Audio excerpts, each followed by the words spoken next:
It would indeed seem like senior year is upon us.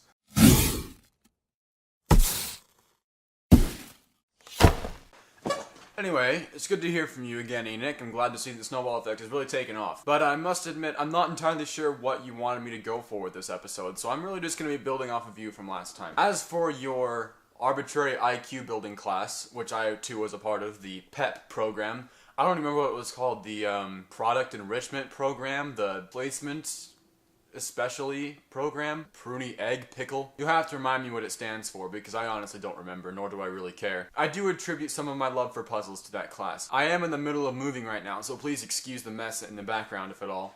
I do say that I attribute my love for twisty puzzles to some of that class, but I can't exactly show you everything because, well, most of my puzzles are boxed up. So since I don't know what to talk about quite really, I'm going to be talking a little bit about what my plans are for senior year, and a story involving how I got to there. So this next year, I'm going to be president of the TSA Club, and TSA is the Technology Student Association, and it's a really great club. Last year I was in it, or this last year, junior year, our main event was to build an animatronic, and it actually turned out fairly well once it was finished. We didn't actually finish it in time for the competition. We had to bring up what we had and hope that we could finish it on the way there. That didn't happen. Instead, we just didn't do a good enough job at insulating the wires, and it caught fire. I'm sure you've got a lot of things to say about that because you're all about robotics, Enoch. Interesting experience. But that marked the first day. But that marked the first time something really interesting occurred. A strange phenomenon that I call Bridger's pizza curse. Basically, anytime I order a pizza more than $20 in value, something mysteriously eats the last two pieces, or burns them, or loses them, or leaves them behind. I'm not sure how. This strange phenomenon has happened time after time again. First instance was at this competition. I was in my hotel room and had no way of walking or driving to the nearest pizza place for dinner. Called up Papa John's. The total came to like $17 or $18, and with the tip it would have been about $20 anyway. So I just gave him a $20. Was that really worth the $20? I preserved that pizza all week, and I made sure I protected that thing like it was my own child. Last day came around and I had 2 slices left. What I did is I put them between 2 paper plates, and I put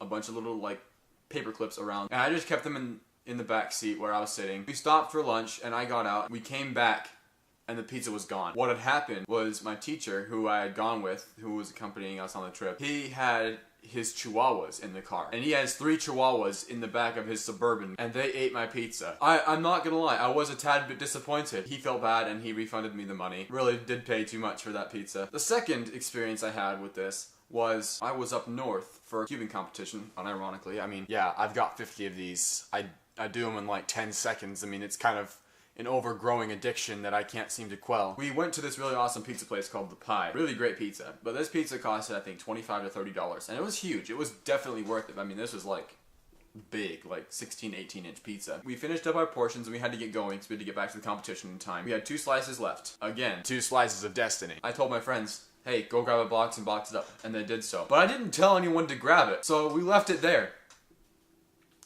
And that was a solid $8 worth of pizza left behind, which was fantastic. The third experience I've had with the pizza curse. I decided after a long day of filming, I went to a little pizza place here in town called Pier 49. We got these, you know, they're really good pizzas, and the total came to $36. So we're really climbing the tier here. We ate most of it. Once again, an infamous 2 slices left over. This time I brought it home, thankfully. No Chihuahuas were found near this pizza. The next day came around, it was gone.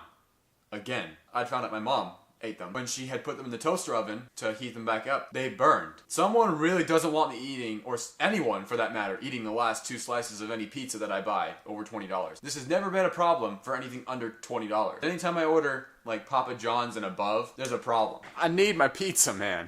I love pizza. So obviously, if this ever happens again, I will be 100% sure to make sure those last 2 slices I'm gonna make sure that I am the one that gets to eat them, and that nothing suspicious happens there. That is the pizza curse, my friends. Great plans for senior year, obviously. I love how this turned into plans for senior year / the pizza curse. Yeah, I really wasn't sure what you wanted me to go with here, so I'm gonna flip it back to you this week, and I can't wait to hear your exciting stories for what your plans are for senior year. No one ever honestly expected me to talk about a pizza and Chihuahuas today. Let's be perfectly honest here. It's me, Bridger, signing off. Have a good day, everybody. See you later.